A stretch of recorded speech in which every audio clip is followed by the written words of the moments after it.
Hi friends, happy Tuesday. Thanks for joining us for Unscripted on 13 Plus. I'm Anna Orsini. And I'm Carson Currier, and we do want to begin with some late breaking news this morning. Just into our newsroom, we now know the new head football coach of the Arizona Wildcats. So it is Brent Brennan. He was just hired. We just got word of this. And according to Wildcat Authority, he's expected to arrive in Tucson this afternoon. So this is a coach that had kind of been in the conversation recently. There were two different coaches that a lot of people have been talking about specifically online on Twitter. Brent Brennan, obviously, and also Johnny Nansen. So we do know he's currently the head coach at San Jose State. He'd been considered for some other jobs before as well. So he was considered for the Oregon State job before Trent Bray was the coach there, and then also Troy Taylor last year for the Stanford job. He's been with the Spartans for 7 seasons. He does have some ties to Tucson. He actually worked here as a grad assistant. And some pretty good credentials when you're talking about a former Mountain West Coach of the Year who was in the running last time as a finalist before Fish was hired as well. He was considered by the University of Arizona. But we're also talking about a coach who we haven't seen a ton of support for on social media. I think that's an important thing to talk about because obviously when we're talking about the Wildcats and the football team there, only 2 players so far have entered the transfer portal, and one of those players did say that he would be open to the idea of returning to Arizona. But there's also been a trending hashtag on Twitter, staying with Nansen. Basically, all these players coming out, Jacob Manu saying, you know, I'll stay at the University of Arizona if you hire Johnny Nansen as the head coach. It was all over the place. Yeah, what is being reported right now is that they didn't hire Johnny Nansen as the head coach. Obviously, so many factors go into that. Maybe he's like, hey, I want to play in the SEC, so I'm going to stay at Texas. Exactly. Maybe it was his decision, not even an Arizona decision. Yeah. But a lot of these players really wanted to see someone that they were familiar with be the coach here. Now, we haven't seen quite yet any negative response on the hire of Brent Brennan here, but it's so new. Yeah, just into our newsroom this morning. Came in like 10 minutes ago, so obviously still a lot of response that we're going to have to wait and kind of see from the university students, especially Fingers the crossed. football players. A lot of people talking about Noah Fafita and T-Mac. If Noah Fafita decides to transfer, we have no quarterbacks left. Yeah, so there's a lot that's up in the air, especially It's with some of the nerve-wracking. news. Yeah, with Jed Fish bringing a lot of his staff with him to Washington. So then what happens now when you talk about the staff? Are you going to get San Jose staff? Are people going to stay? A lot of things up in the air. But the good news is Still developing this morning, obviously, and we're going to keep tracking it for everyone. you have a head coach, though. That's, I mean, step You gotta one. start step from there. one to getting a team on the field Yeah. next season. So we'll just kind of have to see. Positive outlook, Anna. Yeah, I'm trying here. I mean, I think everyone is just kind of like One step at a time. just absolutely like rambled by this news. Just I know kinda, I like, am. frazzled. Yeah. So something that we're keeping an eye on today. Of course, another thing we're keeping an eye on today, Jed Fish being announced officially in a press conference at noon by Washington as their head coach there. So It stings. yeah, it stings a little bit. Stings seeing that video, signing the contract there in his house in Tucson wearing purple. But hey, best We of got a luck to coach. him. Yeah, We got a coach. He's in Washington now, and we got to move forward. Right. So far, again, reports that his staff will be going with him. I know Brennan Carroll was one of the names that they talked about. A lot of the staff heading out there. So the focus now, of course, is finding staff to replace them at the University of Arizona, also seeing some of the impacts that come with this. So that's something we'll be monitoring today at noon, as well as there are reports that the new head coach, Brent Brennan, will be heading to Tucson this afternoon. So maybe getting So a press hopefully we hear conference. from him. Yeah, from them and why that decision was ultimately made. So a lot of things in the sports world that we're keeping an eye on today. Something else we're keeping an eye on today is a funding bill vote. So here's a live look from the Capitol this afternoon, and beautiful scenes there in Washington, D.C. You Nice can day. just from looking at that picture, you can only imagine how cold it is there. So we know that this funding bill will keep the government open through the beginning of March. It is a 2-step process that would extend funding for some parts through March 1st, others through March 8th.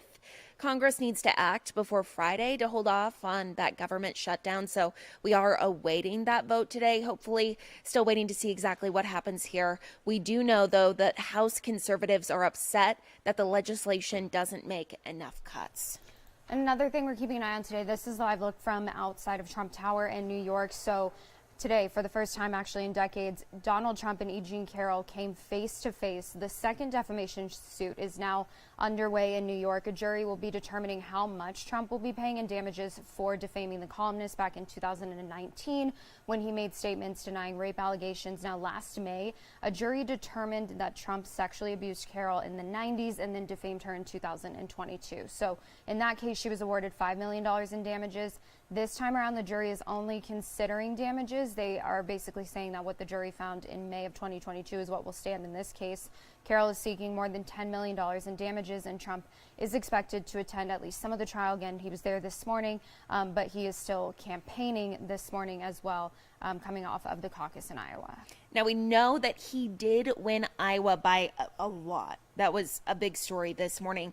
But we do know that Vivek Ramaswamy and Asa Hutchinson suspended their campaigns. So they're no longer in the running for president. Yeah, so kind of narrowed down to a field of three now, Nikki Haley, DeSantis, and Trump, who again kind of dominated in the Iowa caucuses. So again, a live lookout from outside of Trump Tower. And then, of course, another thing that we've been talking about a lot recently, and we continue to talk about today, is that storm that's impacting a huge portion of our country.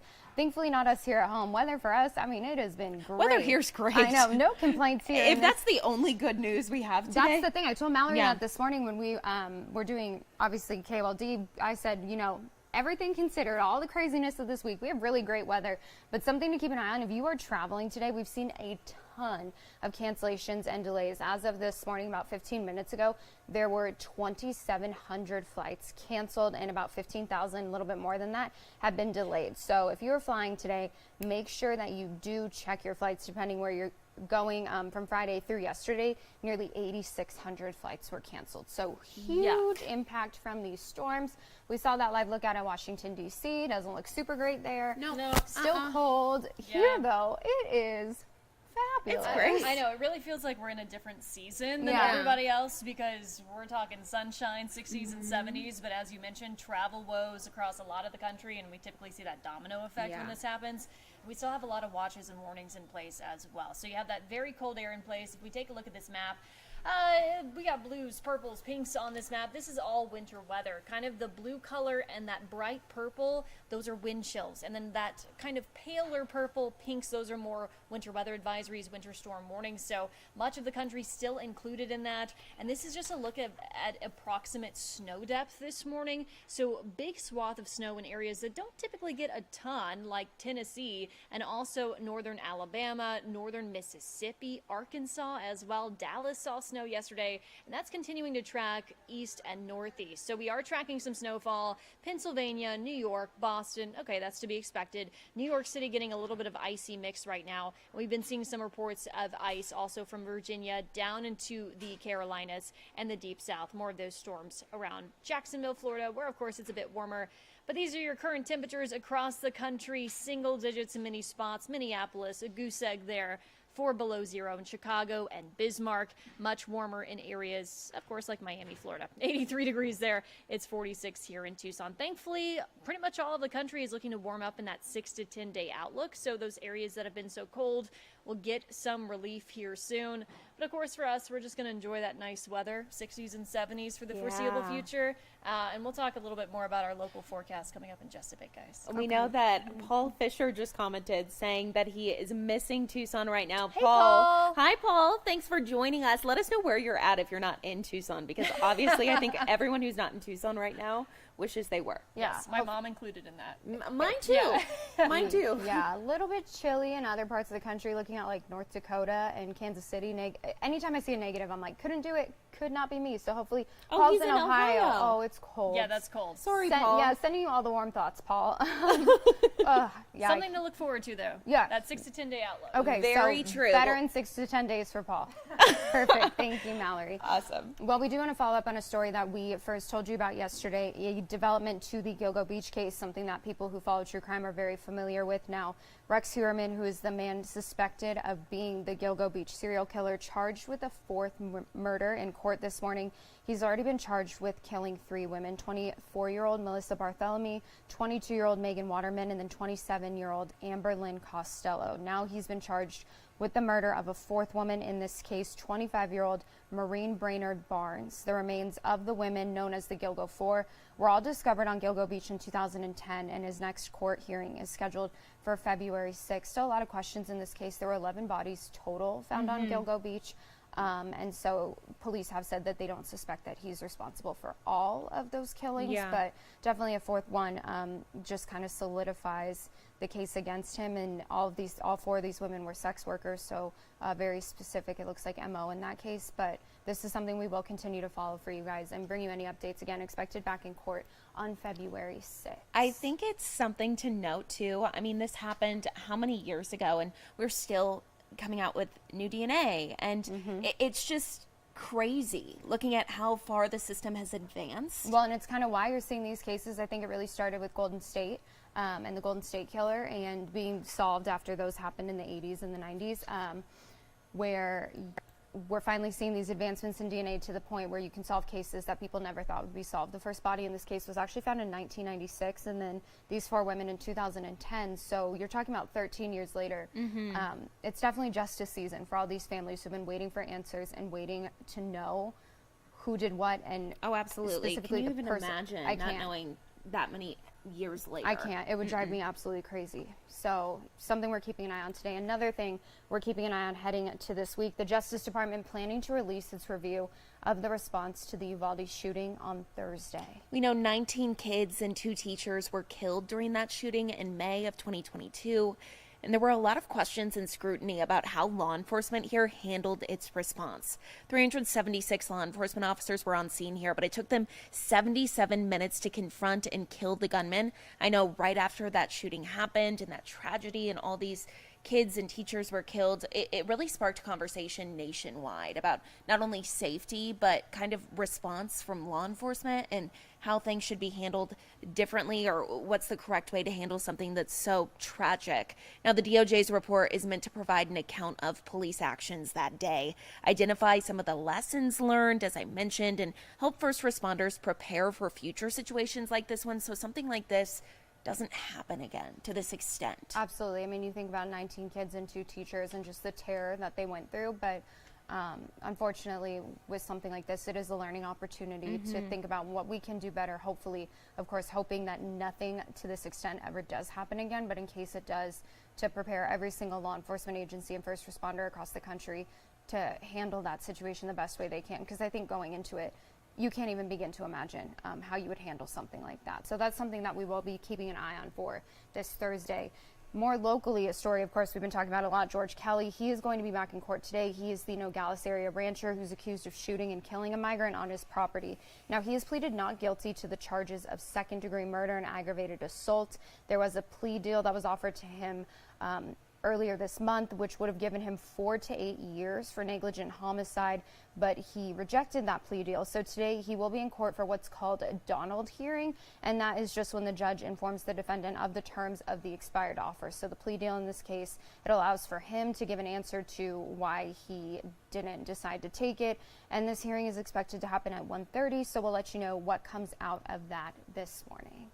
Now, something else that we're watching is a man accused of attacking a pregnant woman in October of 2022. He's expected in court. So you're taking a look at his picture right there. This is Dynasty Devancia. He's facing charges of aggravated assault with a deadly weapon, kidnapping, attempted armed robbery, and first-degree burglary. So just to remind you all what happened here, he pleaded not guilty to these charges, including a second-degree murder charge that was dismissed last month. He's accused of attacking a real estate agent from Tucson who was pregnant at the time and ended up losing her child. When this initially happened, I know here at 13 News, we covered this really heavily, talking about not only the safety of these real estate agents that are having open houses, and you don't know the people that are going to come in, and talking a lot about security and also just how devastating this was for this mother. So his trial is scheduled to start today at 1:30. Again, this happened in October of 2022, so a lot of people waiting for answers here. This could run through January 26th, so it's going to be something that we're going to continue to update you on and watch for quite some time now. Absolutely. Okay, perfect. Also taking a look at some of the national news that we're still keeping an eye on today. Circling back kind of to the sports world, big news when it comes to the Kelsey family. I swear, it's one thing after another recently. I know. My heart. Carson's week has been tough, let me tell you. It really has, and it's only Tuesday. And it's only, hey, on that uplifting note, it's only Tuesday. But Jason Kelsey, he is officially retired. This is after the game yesterday. Really emotional video of him after that game. Yeah. Noticeably crying. Upset, kinda, yeah. Can you only imagine? This is your whole life for so many years. You make it to the NFL. You have an amazing career, and then it's just over. Yeah, I don't know, because I would imagine that's a very tough transition coming out of that, because you 100%. have, training camp, you go into the season, preseason, there's a lot of structure, so it's kind of like, what do you do next? Thankfully, I've never been considered for any sort of professional athletic career. We don't have to worry so I don't have to worry about that. Yeah, my schedule's pretty simple. But taking a look at our Facebook page, actually, we posted this about an hour ago, just the news coming out today. Jason Kelsey hasn't said anything himself, but he did reportedly tell his teammates in the locker room after the game against the Bucks last night, which unfortunately they did lose, that he would be retiring. Tough last game. Yeah, not the note you want to end on. Definitely not. And people just kind of weighing in on the comments here, saying, sad to see the Eagles lose if you watch that game. And obviously, I think that Jason Kelsey, too, if you've listened to his podcast, if you are just kind of familiar with him. If you haven't, check in with their podcast. It's called New Heights. So likable. It's some great news. If you're looking to laugh and smile, it's a great thing to watch. Yeah, it's very, and he's just like the ultimate girl dad, so down to earth. Shows up in games in t-shirts, joggers, and flip-flops. It is January in Philadelphia. Him and his brother Travis are so different. It's a fun family to watch, though. So, congratulations to him, but also just heart-wrenching, kind of one of those bittersweet moments. Yeah, anytime you see a big player like that retire, it's kind of like, but maybe he'll pull a Tom Brady. Maybe he'll just be like, you know what? Just exactly. kidding. Maybe he'll pull a Gronk. I'm back.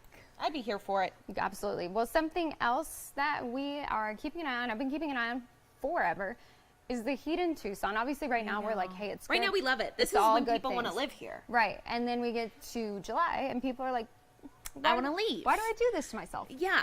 We know this past year it felt like we were breaking a record every single day. Yeah. Anna kind of started this. It was my fault. If you want anybody to blame, I came in super oblivious to what a summer in Tucson, Arizona was like. And I was like, let's just keep going for those records. If it's going to be hot, let's make it mean something. And she so now knows. I set that ball in motion. I will not say anything next summer. Now, something that we have learned, though, it just wasn't hot here. It was something we saw nationwide. And I spoke with an earth scientist at NASA about how the planet is reacting to this and kind of the plans that they have in place moving forward. Because as we've reported on, it's kind of something that's going to continue happening. The heat is not going away anytime soon. In fact, we're only going to get even hotter. So again, take a look. I spoke with him. I sat down with him, and it's a really good interview and really informative. 2023 was a record. It was the hottest year on record ever since NASA and NOAA started taking global temperature measurements in the 1880s. And not only was it the hottest year on record, we set other records too. We had the hottest summer and the hottest fall and the hottest month ever recorded in July. That doesn't mean that every next year is going to be setting a record, but on average, over a long time, temperatures are just going to continue going up. So is there anything NASA and NOAA are doing to kind of prepare for these hotter temperatures, or is there anything people at home can do to kind of help in a way, or is it just something that we're going to see? Yeah, so there's plenty that NASA and NOAA are doing. NASA satellite observations and the models that we use to study and understand what's happening on Earth and why it's happening, the information that we get out of those are really key to figuring out which climate solutions are going to be the most impactful. So at NASA, we work very hard to try to get that information into the hands of decision makers who are doing things at all scales, from international climate pledges that are being discussed, argued over, and signed, all the way down to local users of that information. Folks along the coast who are deciding where should we put new seawalls, how high should we make them, and in parts of the Midwest and the South where decision makers are deciding where to put solar farms, where to put wind turbines. All of that, those decisions are guided by the data that we collect at NASA.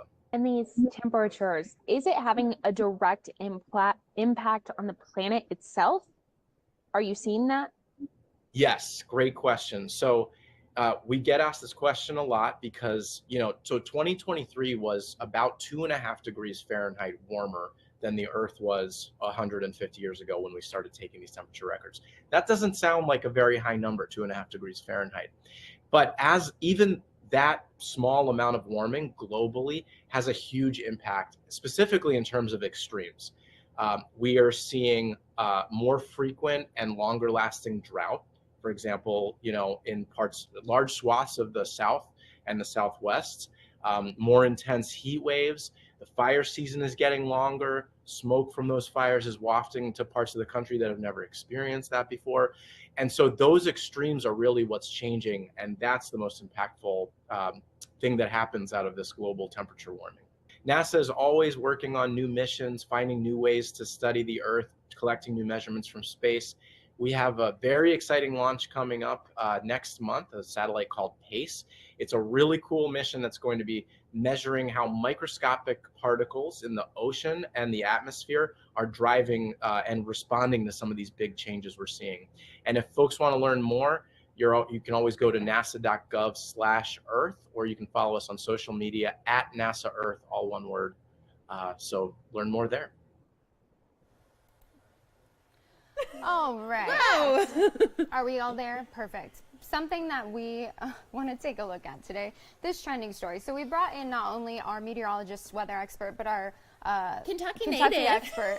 Mallory's expert. the official voice of Kentucky for this next story, the entire because state. if you take a look behind me, yeah, I'm we're gonna kind of in the scooch way. I'm going to I think scooch you she- this way. I was like, we're on the way.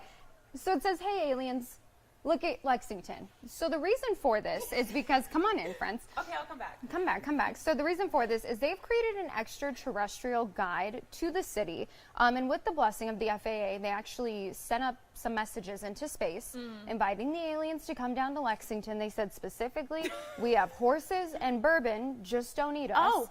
And so it's going to take about 38 years to reach the final destinations okay. in space. Okay. And you can actually go to their website. You can send your own message up to the aliens. But this is their promo there, that promo Somebody image. has a lot of time on their hands. That's one way to do I guess it's like a visit Lexington, like Big push, travel. visit Lexington. But they're bourbon and horses. they're I going think interstellar with it. Yeah. They're like Yeah. out into the galaxy. Is this something that people from Kentucky are there like really big alien folks there? I guess so. I would think that's more of like a New Mexico thing, Yeah. But I guess they're alien believers. I mean, do you all believe in aliens? there's 100% aliens. Yes, I do too.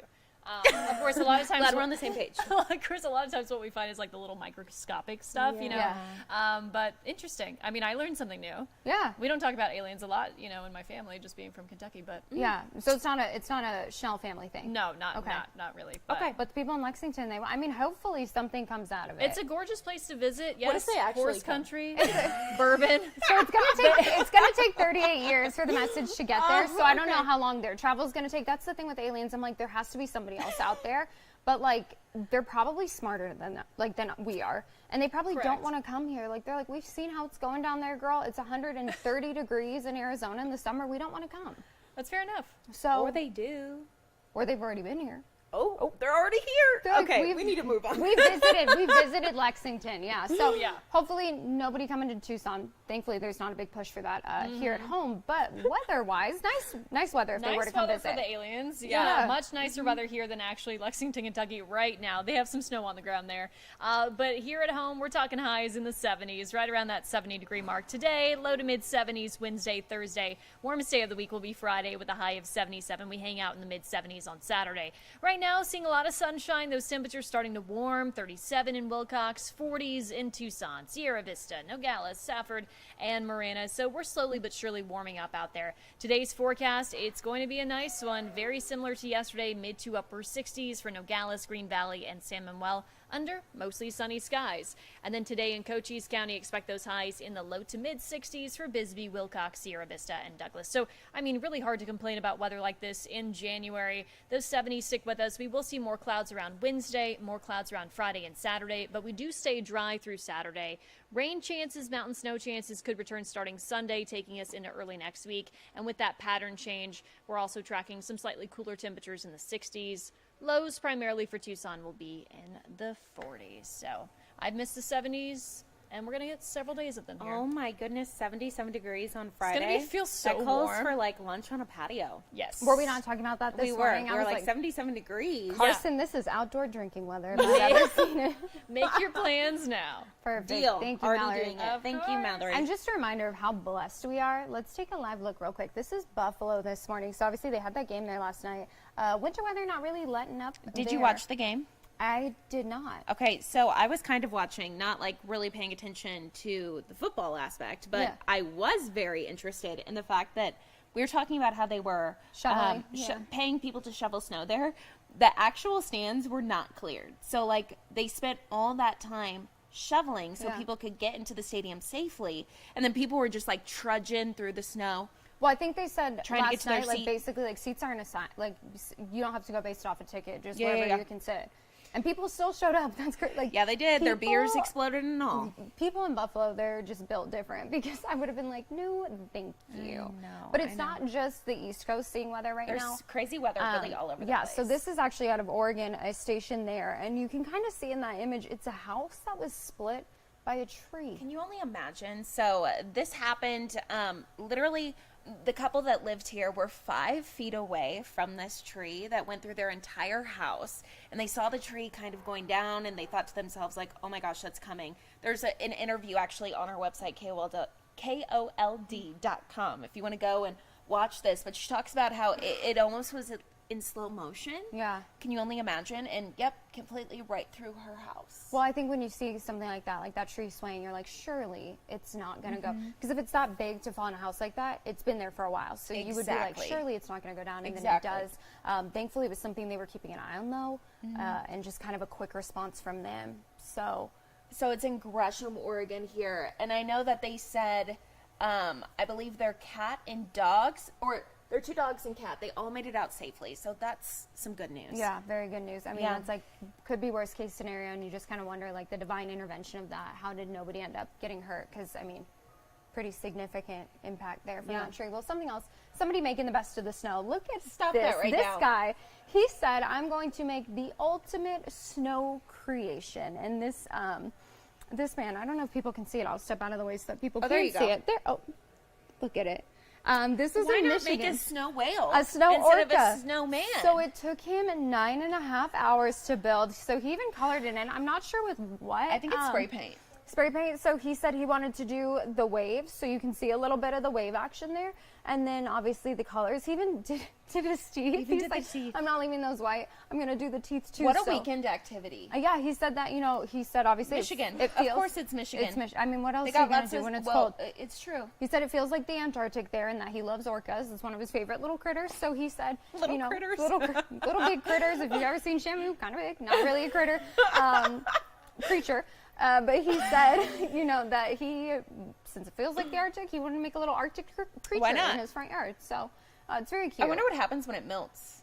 Um, The spray paint. Ooh. Yeah. It won't be as pretty as it is now, but it's No. very cute, and it brings us a lot of joy. I love seeing stuff like Yes. that, like people making the most. And the fact that he spent 9.5 hours out there know. building it. Like his wife was probably like, can you He come said, inside? and quote, snowmen get kind of old. So why not let me try something different? And he loves orcas. Perfect. So Perfect. maybe he'll have a little whale family out there at some point if it keeps getting colder.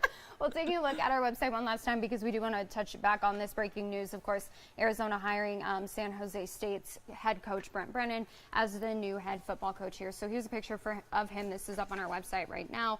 Obviously, the big news about Jed Fish coming in on Sunday. Now it's Tuesday morning. We officially have a new head coach at the University of Arizona. We did see reports that he was actually on his way to Tucson. So I don't know what Hopefully that we can will hear from him soon. yeah, what that will mean. And also, we know that the athletic director, Dave Hickey, actually met with the team last night and kind of told them just to hold tight, obviously wait until some news comes out, urging some of those athletes not to enter the transfer portal. But there's been a big push for Johnny Nansen as head coach. So that's not the case. We'll have to wait and see what the Yeah. athletes kind of feel or what they think about this. So just to give you a little bit of background on Brent Brennan. So he was formerly the head coach at San Jose State, and he is a former Mountain West Coach of the Year.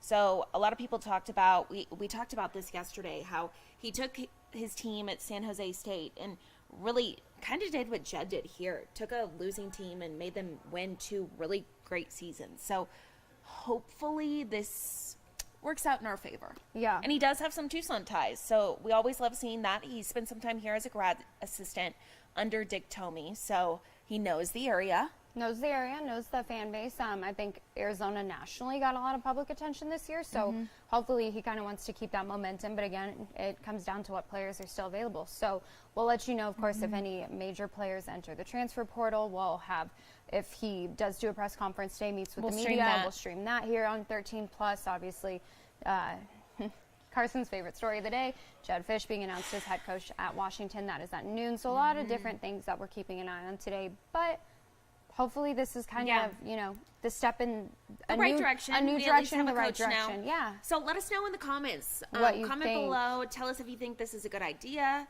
If you're worried about the future of Arizona football, if you think the momentum we had last year will keep the players and community motivated for, like you said, another winning year, and if you think he was a good hire. We'll see. Not a sports analyst, so we'll just I have to know. find out. Thanks for joining us today for Unscripted on 13 Plus. We appreciate y'all being here. We appreciate Paul for weighing in, telling us where he's from. Yeah. Sending warm thoughts to you today, Paul. And thanks again for joining us. We'll see you back here tomorrow. Have a great day.